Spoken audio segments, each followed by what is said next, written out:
ప్రియమైన సహోదరి సహోదరులకు ప్రభు పేరిట వందనాలు శుభములు తెలియజేస్తున్నాను. మీరందరూ బాగున్నారా? మీ అందరి గురించి ప్రార్థన చేస్తూ వస్తున్నాము.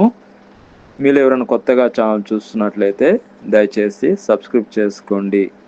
అదేవిధంగా ఇతరులకు కూడా తెలియజేయండి. ఈరోజు మనం దేవుని వాక్యంలోంచి దేవుని కోసం బ్రతకడము రెఫరెన్స్ చూసుకున్నట్లయితే గలతీయులకు రాసిన పత్రిక 2వ అధ్యాయము 20వ వచనంలో చూసుకుంటే, నేను క్రీస్తు కూడా సిలువ వేయబడి ఉన్నాను, ఇక నేను జీవించేవాడిని కాను, క్రీస్తే నా యందు జీవించున్నాడు.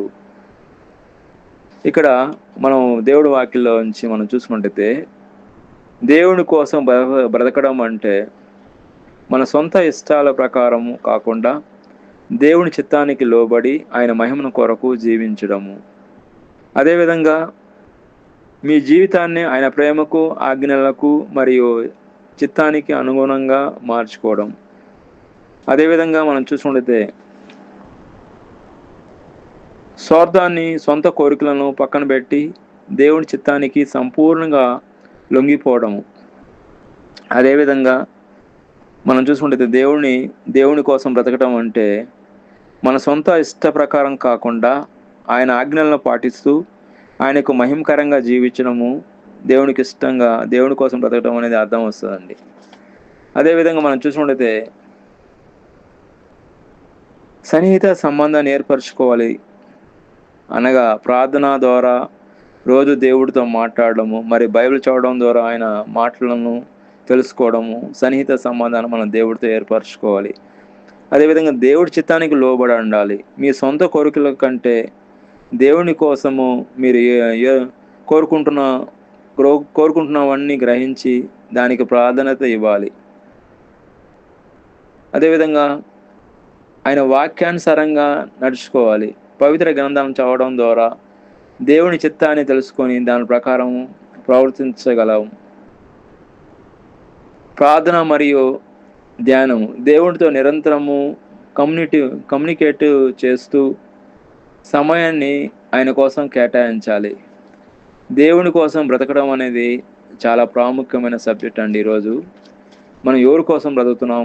డబ్బు కోసం బ్రతుకుతున్నామా? తిండి కోసం బ్రతుకుతున్నామా? కొంతమంది తిండి కోసమే బ్రతుకుతారు.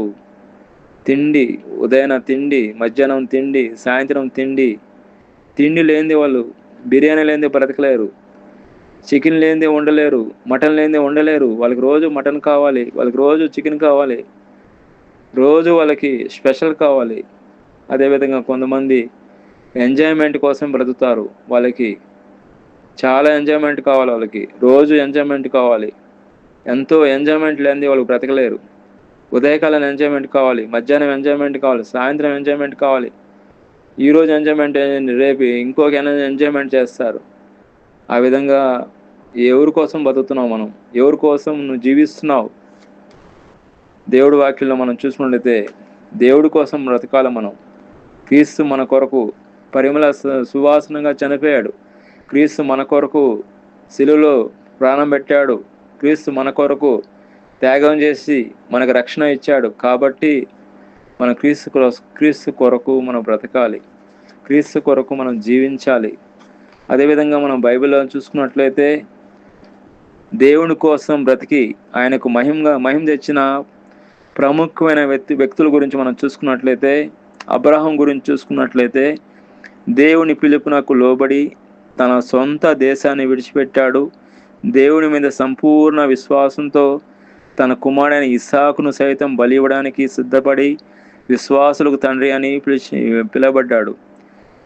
అదేవిధంగా మోషే గురించి మనం చూస్తే ఐగుప్తు రాజభోగాలను తునీకరించి దేవుని ప్రజలైన ఇజ్రాయేలును దాస్యం నుండి విడిపించడానికి తన జీవితాన్ని అంకితం చేశాడు.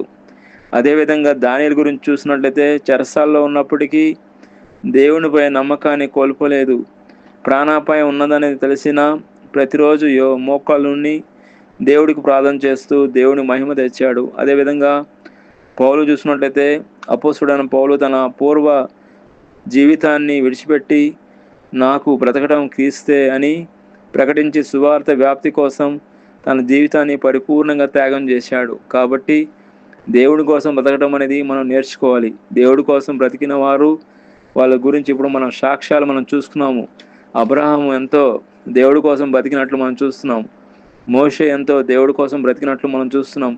దానియేలు ఎంతో దేవుడి కోసం బ్రతికినట్లు మనం చూస్తున్నాం. పౌలు ఎంతో దేవుడి కోసం బ్రతికినట్లు మనం చూస్తున్నాం. కాబట్టి దేవుడి కోసం బ్రతకడం అనేది చాలా ప్రాముఖ్యమైనదండి. దేవుడి ఈ వాక్యం దీవించిన గాక. ఆమెన్. ప్రార్థన. ప్రియమైన మా పరలోక తండ్రి, యేసుక్రీస్తు ప్రభు పరిశుద్ధ నామమును బట్టి మీ సన్నిధికి వస్తున్నాం దేవా. ఎక్కడైతే 2-3 మీ నామములో కూడి ప్రార్థన చేస్తారో అక్కడ మీరు ఉంటానా దేవా. మీకు స్తోత్రం అయ్యా. మీకోసం బ్రతకడానికి మాకు కృప చూపించమని ప్రభువైన యేసుక్రీస్తు నామములో ప్రార్థన చేస్తున్నాం తండ్రి. ఆమెన్.